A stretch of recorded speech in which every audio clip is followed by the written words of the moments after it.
Hello, আজকে আমরা কোষে দেখি ২ এর ৯ দাগের কোশ্চেন নিয়ে কথা বলব। যেখানে আমাদের সমাধান করে এক্স বা ওয়াই বা জেড সামথিং কোনো ভেরিয়েবলের মান ফাইন্ড করতে হয়। আচ্ছা, এই দাগটা এক্সামের জন্য খুবই ইম্পর্টেন্ট, যেখান থেকে পরীক্ষায় প্রত্যেকবার কোনো না কোনো অঙ্ক আসে। তো চলো দেখা যাক কি আছে। আচ্ছা, এখানে ম্যাক্সিমাম যে থিওরিটা আমরা ইউজ করব সেটা হচ্ছে, ধরো যদি কোথাও X to the power M equal to X to the power N এরকম দেওয়া থাকে, মানে বেস যেখানে এক্স এখানেও এক্স, যদি এরকম হয় তাহলে এখানে আমরা লিখতে পারি এম ইকুয়াল টু এন।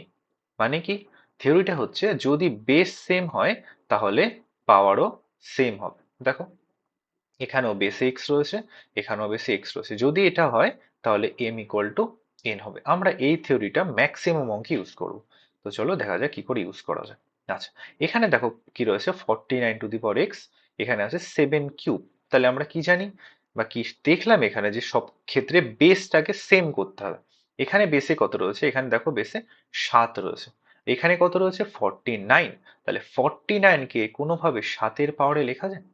আমরা 49 ইকুয়াল টু কি জানি, 7 এর স্কোয়ার। 7 এর স্কোয়ার করলে 49 হয়। তাহলে এখানে আমরা লিখতে পারি 7 এর স্কোয়ার। 49 কে লিখলাম 7 এর স্কোয়ার হলো। কিন্তু দেখো তার পাওয়ারে একটা এক্স অলরেডি ছিল, তাহলে পাওয়ারে আমরা এক্সটা লিখলাম। এখানে কত রয়েছে, 7 এর কিউব। এখানে আমরা কোনো নড়চড় করিনি। এবার দেখো আমরা কি জানি, যদি X to the power M whole to the power M হয়, এন সরি, তাহলে ব্র্যাকেট তুললে এই দুটো পাওয়ার গুণ হয়ে যায়। তাহলে কি লিখতে পারি, X to the power M N. তাহলে এই পাওয়ার দুটো গুণ হয়ে যায় ব্র্যাকেট তুললে, তাহলে এখানে এই যে পাওয়ারটা ভিতরে এসে দুইয়ের সাথে গুণ হয়ে যাবে। তাহলে কি আসবে এখান থেকে, 7 টু দি পাওয়ার 2x। এখানে কত এসছে, 7 এর কিউব, যা ছিল ছিল। এবার দেখো এখানটা, এখানেও বেস 7, এখানেও বেস 7। তাহলে বেস বেস যদি ম্যাচ করে যায় তাহলে আমরা কি জানি, পাওয়ার দুটো সমান হয়। বেস সেম হলে পাওয়ারও সমান হবে। তাহলে এখান থেকে কি লিখতে পারি আমরা, 2 to the power x equal to 3। কেন, দুটো সাইড সমান, তাহলে যদি বেস সেম হয় তাহলে পাওয়ার দুটো নিশ্চয়ই ইকুয়াল, নলে সমান সমান কেন হচ্ছে। তাহলে সেখান থেকে আমরা লিখতে পারি 2x ইকুয়াল টু 3 লাগবে কার মান, এক্স এর মান। সমাধান করতে বলেছে, তার মানে ওই যে এক্সটা ছিল আননোন, সেই এক্সটাকেই ফাইন্ড করতে হবে। তাহলে এখানে 2 গুণ আছে, ওদিক গেলে ভাগ, তাহলে এক্স ইকুয়াল টু কত হবে, 3/2। তাহলে প্রথম অঙ্কের সমাধান আমরা করে ফেলেছি, এক্স এর মান কত এসছে, 3/2। তাহলে এটা প্রথম অঙ্কের অ্যান্সার। নেক্সট অঙ্ক দেখা যায়। নেক্সট বলেছে 2 to the power X plus two. আচ্ছা, এখানে একটা ছোট্ট লজিক ইউজ হবে। আচ্ছা, ধরো আমরা এটা লিখলাম X to the power M into X to the power N. গুণের সময় আমরা কি জানি, পাওয়ারে পাওয়ারে যোগ হয়ে যায়, এটা লিখতে পারি। আচ্ছা দেখো, গুণ থাকলে যদি আমরা পাওয়ারে পাওয়ারে যোগ লিখতে পারি, তাহলে যোগ থাকলে কি আমরা গুণ গুণ আকারে লিখতে পারি? ঠিক তার উল্টো কাজটা করা যায়। কারণ এটা সমান সমান যদি এটা হয়, তাহলে নিশ্চয়ই এটা সমান সমান ওটা হবে, লেখা যায়।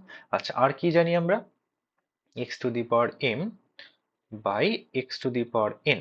ভাগের সময় কি হয়ে যায়, পাওয়ারে পাওয়ারে বিয়োগ হয়ে যায়, এটা আমরা সূচকে শিখেছি। তোমরা যদি এই কনসেপ্টগুলো না জেনে থাকো অবশ্যই আগের ভিডিওগুলো দেখে নেবে, তোমাদের জন্য হেল্পফুল হবে।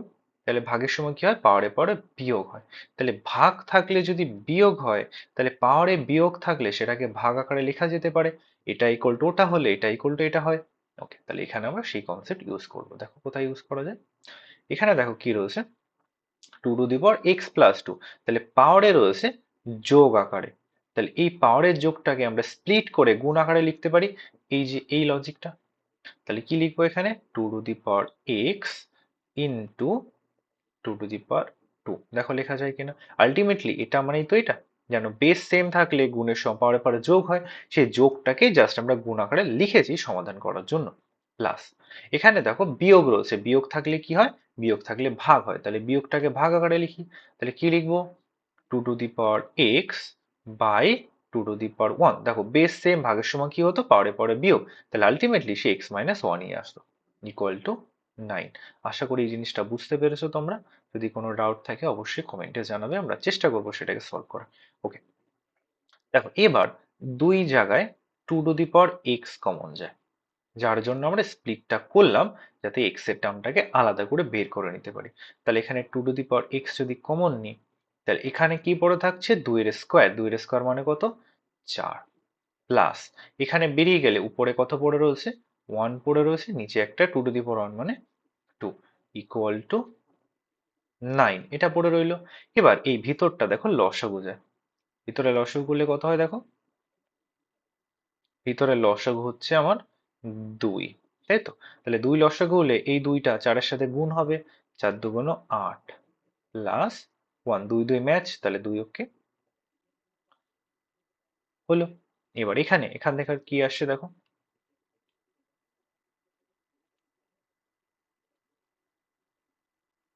তাহলে এখানে হলো 2 to the power x into 8 + 1 কত হয়, 9/2 ইকুয়াল টু 9 হলো।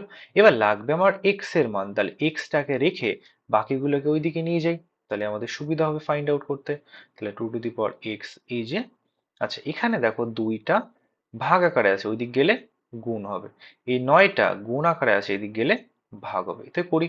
তাহলে 9 এই যে, 2 ছিল নিচে গেল উপরে, 9 ছিল উপরে হলো, 9 9 কাটা, তাহলে কি পড়ে রইলো এখানে দেখো, 2 to the power x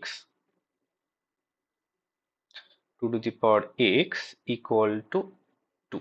আচ্ছা কোনো কিছুর পাওয়ারে কিছু নেই, তার মানে কত রয়েছে, 1 রয়েছে। দেখো এখানে বেস সেম এসছে, তাহলে বেস যদি সেম আসে তাহলে কি জানি আমরা, বেস সমান হলে পাওয়ার সমান হয়, তাহলে এই এক্স আর 1 নিশ্চয়ই ইকুয়াল, তাহলে এখান দিয়ে লিখতে পারি এক্স ইকুয়াল টু 1। তাহলে আমাকে এক্স এর মান বের করতে বলেছিল, এক্স এর মান আমরা বের করে ফেলেছি, কত এসছে, এক্স ইকুয়াল টু 1। আশা করি তোমরা এটুকু বুঝতে পেরেছো, খুব ইম্পর্টেন্ট অঙ্ক, পরীক্ষার জন্য ভালো করে প্র্যাকটিস করবে এটা। ওকে, চলো নেক্সট অঙ্কে যাওয়া যাক। দেখো এখানেও অলমোস্ট সেম কনসেপ্ট রয়েছে যেটা আমরা একটু আগে ইউজ করলাম, তো চলো দেখা যাক এটা কি করা যায়। তাহলে এখানেও যোগ রয়েছে, তাহলে যোগ থাকলে আমরা কি করি, গুণ আকারে স্প্লিট করে নিই, হলো। এখানেও তাই,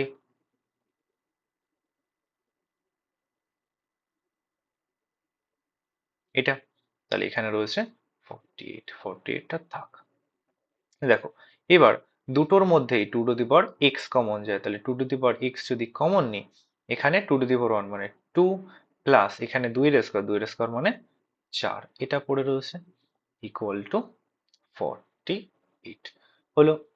next 2 to the power x, এখানে 4 আর 2 কত হয়, 4 আর 2 6 ইকুয়াল টু 48 হলো। লাগবে কার মান, x এর মান, তাহলে 6টাকে ওইদিক পাঠাবো, এদিক গুণ, ওইদিক গেলে হয় ভাগ, তাহলে এখানে কত আসবে, 2 to the power x equal to 48 divided by 6, তাহলে কত হয় 8। দেখো এই অবধি আশা করি তোমরা বুঝতে পেরেছো। আচ্ছা নেক্সট লাইনটা কি করা যায় দেখো, আচ্ছা এখানে বেসে 2 রয়েছে কিন্তু এখানে রয়েছে 8, তাহলে কোনোভাবে আমাকে বেসটাকে সেম করতে হবে। আচ্ছা 8কে 2 এর কত পাওয়ারে লেখা যায়, আচ্ছা 8কে আমরা কি লিখতে পারি, 2 ইন্টু 2 ইন্টু 2, তাহলে আলটিমেটলি কি লিখতে পারলাম, 2 এর কিউব। তাহলে 8কে আমরা 2 এর কিউব লিখতে পারি। কেন 2 দিয়ে লিখলাম, কেন বেসটাকে ম্যাচ করাতে চাইছি, কেন বেস সমান হলে আমরা জানি বেস বেস সমান হলেই পাওয়ারটা সমান হয়, তাহলে বেস সমান হলো, তাহলে আমরা কি লিখতে পারি এখানে, এই এক্স ইকুয়াল টু 3, তাহলে এখান থেকে কি লেখা যায়, এক্স ইকুয়াল টু 3। তাহলে এক্স এর মানই ফাইন্ড আউট করতে বলেছিল, এক্স এর মান কত এসছে, 3 এসছে। আশা করি তোমরা এটা বুঝতে পেরেছো, একদম আগের লজিকেই করলাম। তো নেক্সট অঙ্ক দেখা যাক। নেক্সট আচ্ছা দেখো এখানে দেখো আমার এখানে একটা 2 রয়েছে একটা বেসে, একটা 4 রয়েছে, তাহলে আমরা সেম গুলোকে মানে সেম বেস গুলোকে একদিকে নিয়ে নিই, তাহলে আমাদের সুবিধা হবে। তাহলে এখানে 2 রয়েছে, এখানে 2 রয়েছে, তাহলে 2 এর টার্ম গুলোকে একদিকে নিয়ে নিই, আর এই যে 4 রয়েছে 4 গুলোকে একদিক, তাহলে এই 2টা নিচে রয়েছে তাহলে ওইদিক গেলে, সরি ভাগে রয়েছে তাহলে ওইদিক গেলে গুণ হবে, তাহলে এটা ছিল, এই 2টাকে আমরা ওইদিকে নিয়ে লিখছি, হলো। এখানে দেখো 4 to the power 2x ছিল এই যে জিনিসটা, এটা গুণ সম্পর্কে রয়েছে, তাহলে এটাকে যদি এইদিকে আনি তাহলে এটা ভাগ আকারে আসবে। দেখো জাস্ট প্লেসটাকে একটু চেঞ্জ করে নিলাম, লেখাটা দেখো বোঝা হলো কিনা, এই 2টা নিচে ছিল গেল উপরে, এই 4 to the power 3x - 1 এটা উপরে ছিল, এলো আমার নিচে, জাস্ট প্লেসটাকে চেঞ্জ করলাম। কেন করলাম? যাতে বেস গুলো সেম থাকে, আমরা ক্যালকুলেশনটা ইজিলি করতে পারি, ব্যাস এটুকুই লজিক, কোনো গভীর কিছু নেই। এখানে বেস সেম হলে গুণের সময় কি হয়, পাওয়ারে পাওয়ারে যোগ হয়। তাহলে 2 রইলো, পাওয়ার 4x আর 3x যোগ করলে কত হয়, 7x হয়ে যায়, তাই তো? গুণের সময় পাওয়ারে পাওয়ারে যোগ হয়, জানো তোমরা। এখানে দেখো বেস সেম, তাহলে ভাগের সময় কি হয়, ভাগের সময় হয় পাওয়ারে পাওয়ারে বিয়োগ। তাহলে কি লিখবো, 4 two the power 2x minus 3x minus 1। এই মাইনাসের জন্য এখানে যে মাইনাসটা, ওই মাইনাসটা কি হয়ে যাবে, মাইনাসটা প্লাস হয়ে যাবে, এরকম ব্যাপার। আশা করি তোমরা ধরতে পেরেছো ব্যাপারটা। ওকে, নেক্সট। তাহলে এখানে যা আছে থাক, 2 টু দি পাওয়ার 7x ছিল, থাক এখানে। এখানে কত রয়েছে, 4। দেখো 2x minus 3x, 2x minus 3x কত হয়, মাইনাস x, তাই তো? আর ওখানে একটা প্লাস 1 ছিল, হলো। কিন্তু আমরা বেস সেম করতে চাই, এখানে বেসে 2 আছে, এখানে বেসে 4 রয়েছে।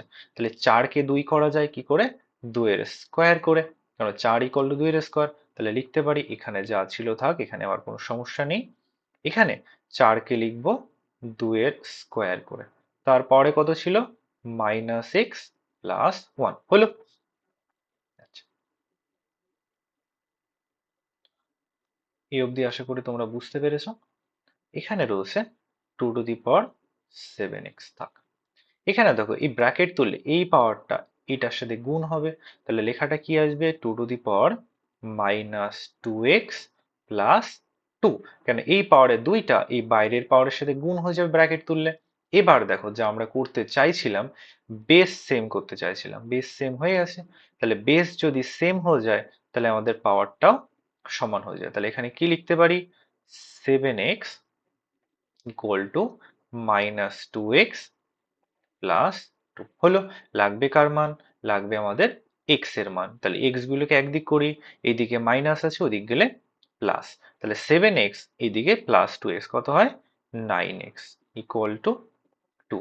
লাগবে x এর মান, তাহলে 9টা গুণ আছে, এদিক গেলে ভাগ। তাহলে x ইকুয়াল টু কত হবে, 2/9। তাহলে x এর মান কত বেরোলো, 2/9। তাহলে সমাধান হয়ে গেল আমাদের। আশা করি তোমরা ধরতে পেরেছো। তাহলে আলটিমেট আমাদের গোল হচ্ছে কোনোভাবে দুই দিকের বেসটাকে সমান করা। বেস যদি সমান করতে পারি, তাহলে আলটিমেটলি আমাদের পাওয়ার দুটো সমান হবে, সেখান থেকে আমরা ইজিলি সলভ করতে পারবো। চলো নেক্সট অঙ্ক দেখা যাক। ওকে, তাহলে এখানে দেখো 9, 81, 27 কোনোটার বেস সমান নেই, তাহলে কোনোভাবে এটাকে বেস সমান করতে হবে। আচ্ছা, 9 কে কি লেখা যায় দেখো তো, 9 কে লেখা যায় 3 এর স্কোয়ার, লেখা যায়। 81 কে কে লেখা যায়, 81 দেখো যদি ভেঙে দেখি আমরা 81 কে, 27, 9, 3। তাহলে 3 টু দি পাওয়ার 4 কি 81 মানে, তাহলে 81 জায়গায় লিখবো 3 টু দি পাওয়ার 4, আর হোল টু দি পাওয়ার কত, x ছিল। আচ্ছা, 27 মানে কি 3 এর কিউব, 3টে 3 গুণ করলে 27 হয়। তাহলে 27 এর জায়গায় কি লিখবো, তার পাওয়ারে কত রয়েছে, 2 মাইনাস x, হলো। তাহলে আমরা অনেকটা বেসের সমানের কাছাকাছি চলে এসেছি। এখানে কত রয়েছে, স্কোয়ার। এখানে দেখো এই 4টা x এর সাথে গুণ হবে, তাহলে কত হবে, 3 টু দি পাওয়ার 4x। এখানে কত, এই তিনটার সাথে গুণ হবে, তাহলে কত হবে, 3 টু দি পাওয়ার 3 দুগুণ 6 মাইনাস 3x, হলো। এখানে দেখো বেস সেম হলে গুণের সময় কি হয়, বেস সেম হলে গুণের সময় হয় পাওয়ারে পাওয়ারে যোগ। তাহলে 3 to the power 2 plus 4x, হলো। এখানে কত পড়ে রয়েছে, 3 to the power 6 minus 3x। এই অবধি আশা করি তোমরা বুঝতে পেরেছো, আর কি করতে চাইছি সেটাও ধরতে পেরেছো। আলটিমেটলি কি করলাম, বেস সেম করলাম। তাহলে বেস যদি সেম হয়, তাহলে পাওয়ারও সেম হবে। তাহলে এখান থেকে কি লিখতে পারি, 2 plus 4x equal to 6 minus 3x। তাহলে এক্স গুলোকে একদিক করি, এদিকে মাইনাস 3, ওইদিকে আসলে প্লাস 3 হবে। তাহলে কত হবে, 4x প্লাস 3 মানে 7x। এখানে দুইটা প্লাস, ওদিক গেলে মাইনাস, তাহলে 6 মাইনাস 2, 6 মাইনাস 2 মানে হচ্ছে 4। তাহলে x এর মান কত হলো, আলটিমেটলি 4/7। কারণ এইদিকে 7 গুণ ছিল, ওদিক গেলে ভাগ, 4/7। এটাই বের করতে বলেছিল, এটা আমরা বেরিয়েছে। তাহলে x এর মান বের করা ছিল, x এর মান কত এসছে, 4/7। আশা করি তোমরা ধরতে পেরেছো। নেক্সট আচ্ছা, এখানে দেখো বেস সমান করা রয়েছে কিন্তু মাঝখানে যোগ রয়েছে। আমরা যোগের ক্ষেত্রে কোনো ফর্মুলা শিখিনি, গুণ আর ভাগে শিখেছি, রয়েছে যোগ। দেখো খুব ইন্টারেস্টিং অঙ্ক, এটা একটু মন দিয়ে দেখবে। তাহলে এখান থেকে রয়েছে 2 to the power 5x plus 4। এই দিকে যেই +2 টু দি পাওয়ার 9, এটাকে আমি এই সাইডে নিয়ে আসি, তাহলে ওইদিকে প্লাস ছিল, এদিকে আসলে মাইনাস হবে। তাহলে 2 to the power 10 minus 2 to the power 9। এখানে লজিকটা এখানেই লুকিয়ে রয়েছে, এই জায়গাটা একটু মন দিয়ে দেখবে তোমরা, আশা করি তোমরা ধরতে পারবে। তাহলে 2 to the power 5x plus 4 থাকলো এখানে। আচ্ছা দেখো, এখানে রয়েছে 2 টু দি পাওয়ার 10, এখানে 2 to the power 9। 2 to the power 10 মানে কি, ওর মধ্যে 10খানা 2 রয়েছে। আর এখানে 2 টু দি পাওয়ার 9 মানে এর মধ্যে 9টা 2 রয়েছে, তাহলে দুটোর মধ্যে 9খানা 2 কি কমন রয়েছে? আশা করি তোমরা ধরতে পারছো কি বলতে চাইছি। এর মধ্যে 10টা 2 আছে, এর মধ্যে 9টা 2 আছে, তাহলে এর মধ্যেও তো 9টা 2 রয়েছে। আর এর মধ্যে তো অলরেডি 9টা 2 আমরা দেখতেই পাচ্ছি, তাহলে দুটোর মধ্যে কমন কি রয়েছে? 2 টু দি পাওয়ার 9 কি? তাহলে এখান থেকে 2 টু দি পাওয়ার 9 যদি কমন নিই, একখানা 2 পড়ে থাকে। 10টার থেকে 9টা 2 বের করে নিলে একটা 2 পড়ে থাকে। আর এখান থেকে 9টা 2 থেকে 9টা 2 বের করে নিয়েছি, তাহলে কিছু পড়ে নেই, তার মানে 1 পড়ে রয়েছে। কমন নেওয়া মানে ভাগ করা, ভাগ করে বের করে নিলে আমাদের কত থাকে? ভাগফল 1 পড়ে থাকে। আশা করি তোমরা ধরতে পেরেছো এটা। যদি কোনো ডাউট থাকে অবশ্যই জানাবে আমাদের। এটা হলো।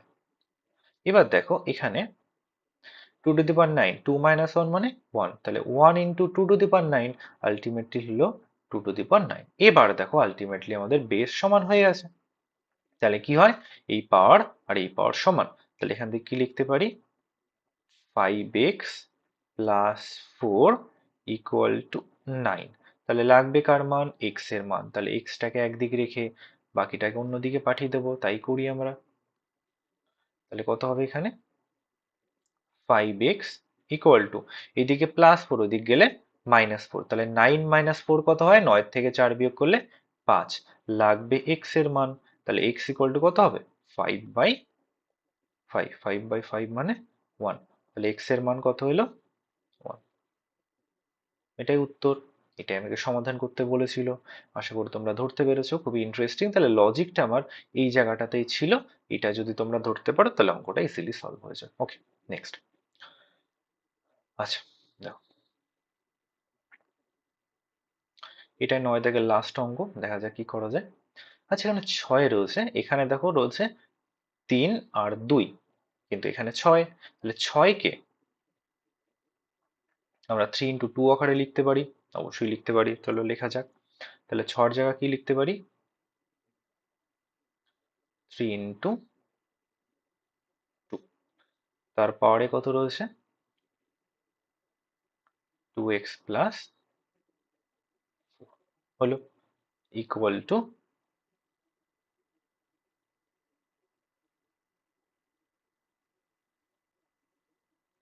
হলো।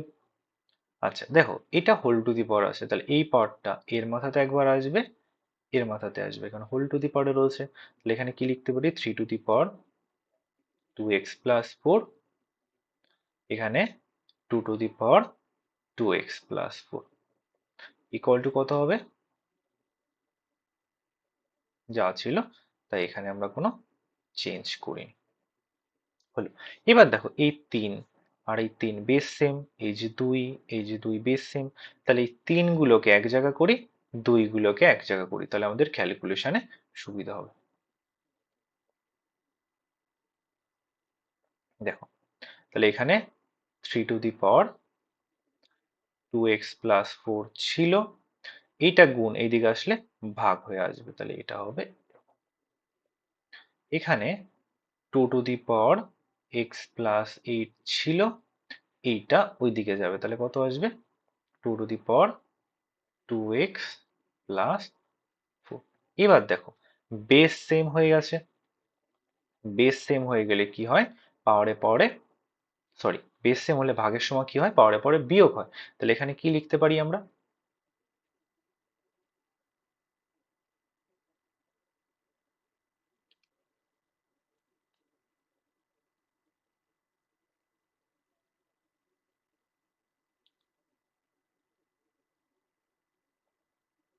2x plus 4। আচ্ছা, এখানে একটু ভুল লেখা হয়েছে, এখানে একটা 3x হওয়ার কথা ছিল, তো এখানে একটা 3x হবে। ওকে, তো চলো। আচ্ছা, তাহলে বেস সেম হলে ভাগের সময় কি হয়? বিয়োগ হয়। তাহলে কি লিখবো? 3 to the power 2x plus 4 minus 3x। এখানেও সেম, যেহেতু বেস সেম, তাহলে 2 to the power x plus 8 minus 2x। এই মাইনাসের জন্য এখানে যে প্লাসটা ছিল সেটা মাইনাস হয়ে যাবে। এই জায়গাটা একটু খেয়াল রাখবে, পরীক্ষায় এই জায়গা খুব মিস হয় তোমাদের। দেখো এখানে কত থাকছে? 3। 2x minus 3x, 2x minus 3x কত হয়? মাইনাস 1 অ্যাকচুয়ালি, তাহলে মাইনাস এক্স। তাহলে এখানে থাকছে 4 মাইনাস এক্স হলো। এখানে 8 মাইনাস 4 কত হয়? 4। এক্স মাইনাস 2x কত হয়? Minus x. হলো এটা। এবার দেখো, আচ্ছা দেখো, দুই সাইডে আমার বেসটা সমান হয়নি, তাহলে এখানে কি করতে পারি? কিন্তু দেখো এই জায়গাটাতে আমার পাওয়ারটা সমান চলে এসেছে, কিন্তু পাওয়ার সমান হলে আমাদের সলভ করার কোনো রুলস নেই। তাহলে কি করব দেখো, এই দুইটাকে এই সাইডে ভাগ আকারে নিয়ে আসছি। তাহলে লেখাটা কি আসবে? রয়েছে 3 to the power 4 minus x, এখানে রয়েছে 2 to the power 4 minus x, equal to এখানে কিছু নেই মানে কত পড়ে রয়েছে? 1 পড়ে রয়েছে, তাই তো? নিয়ে আসলাম। কেন নিয়ে আসলাম? কারণ দেখতে পাচ্ছি দুটোর পাওয়ার আমার সমান রয়েছে। এবার দেখো, যদি পাওয়ার সমান হয় তাহলে এটাকে কি লিখতে পারি আমরা? হোল টু দি পাওয়ার আকারে লিখতে পারি। তাহলে 3/2 two the power 4 minus x, এই অবধি হলো। এবার দেখো, এখানে আমার বেস রয়েছে 3/2, এই দিকে রয়েছে 1, তাহলে আমার বেস ম্যাচ করেনি। কিন্তু আমরা কি জানি, কোনো কিছুর পাওয়ারে যদি জিরো নিই পাওয়ারে, তাহলে সেটা 1 হচ্ছে যে কোনো কিছুর মাথায়। তাহলে 2 টু দি পাওয়ার 0 নিলেও 1, 3 টু দি পাওয়ার 0 নিলেও 1। আমি যদি 3/2 তার মাথায় 0 নিই, সেটাও তো 1ই আসবে। তাহলে এখানে বেস যেহেতু 3/2 রয়েছে, আমরা এখানেও 1 এর জায়গায় কি লিখবো? 3/2 টু দি পাওয়ার 0। কেন লিখলাম? যাতে দুই সাইডে আমার বেসটা সমান চলে আসে। তাহলে দুই সাইডে কি লিখলাম? জাস্ট 1 এর জায়গায় 3/2 টু দি পাওয়ার 0। আমরা যে কোনো কিছুর পাওয়ারেই লিখতে পারতাম, কিন্তু কেন 3/2 চুজ করলাম? কারণ এইদিকে আমার 3/2ই রয়েছে, তাই। তাহলে যেহেতু বেস সমান, তাহলে পাওয়ার সমান হয়ে যাবে। তাহলে এখান থেকে কি লিখতে পারি এবার আমরা? 4 মাইনাস এক্স ইকুয়াল টু 0। তাহলে এখানে এক্স এর মান কত থাকবে? X equal to 4। তাহলে আমরা এই অবধি সলভ করতে পারলাম। খুবই ইন্টারেস্টিং অঙ্ক, ভালো করে প্র্যাকটিস করবো। এরপরে একটা অঙ্ক আছে যেটা একদমই এই অঙ্কটার মতো সেম লজিকে, এখানে যেটুকু করলাম এইটুকের মতো সেম লজিকে আছে। ওটা তোমাদের জন্য ASW রইলো, তোমরা অঙ্কটা সলভ করে অবশ্যই কমেন্টে জানাবে। তো আজকের মতো এইটুকুই, দেখা হচ্ছে পরের ভিডিওতে। Thank you.